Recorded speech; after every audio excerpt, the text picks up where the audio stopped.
I think there was never a dull moment when you work with Jeff. He was warm and giving, generous with his time and with his science. He loved his patients and they loved him.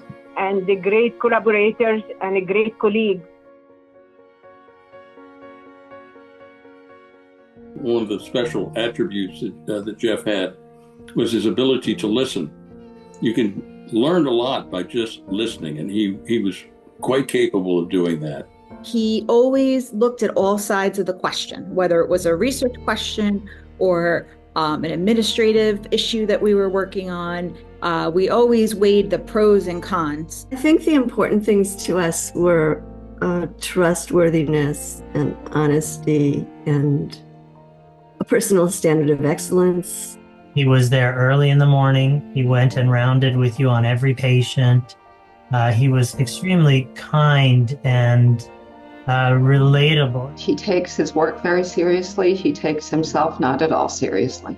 Always surprising, not only in medicine, but in other areas. He was a big fan and expert on the Navy and World War II. Knew the good restaurants, the new places to eat. Why bow ties were important, religion, politics, human nature. And of course, he was completely absorbed by immunology. That was what he really loved doing.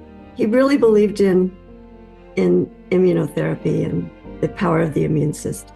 He was the principal investigator on several papers that got published in New England Journal of Medicine that changed the standard of care. He was one of the first to look and categorize immune-related toxicities, one of the first to push forward the clinical paradigm of checkpoint inhibition in the adjuvant setting.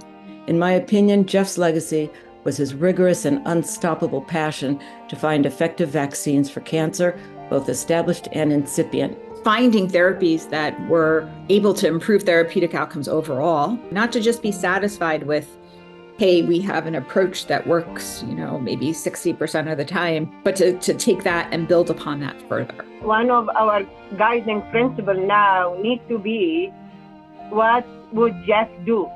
Jeff had been diagnosed not only with pancreatic cancer, but with recurrence of pancreatic cancer. When he got sick, a lot of people thought of maybe he needs to slow down. And what Jeff did was exactly the opposite. He worked until the end. That was part of his makeup, part of his being. He knew what he was trying to accomplish. I mean, he was fully committed. His rigor in science and his support of other people in his field together really made up the widespread respect and love that he brought to himself without really trying. He's had a major impact.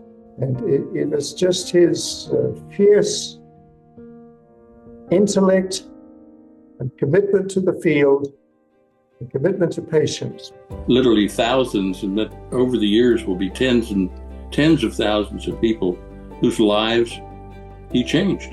I think he'd probably like to be remembered as a loyal and true friend, a person of great integrity, a person of tremendous curiosity, and a person who truly enjoyed life, and a person who really wanted to share his great talents and skills with people who knew him both professionally and personally. And I think in that he really succeeded. I think we can all see by his untimely death that more work needs to be done in this field. Don't slow down. There are a lot of things that need to be accomplished.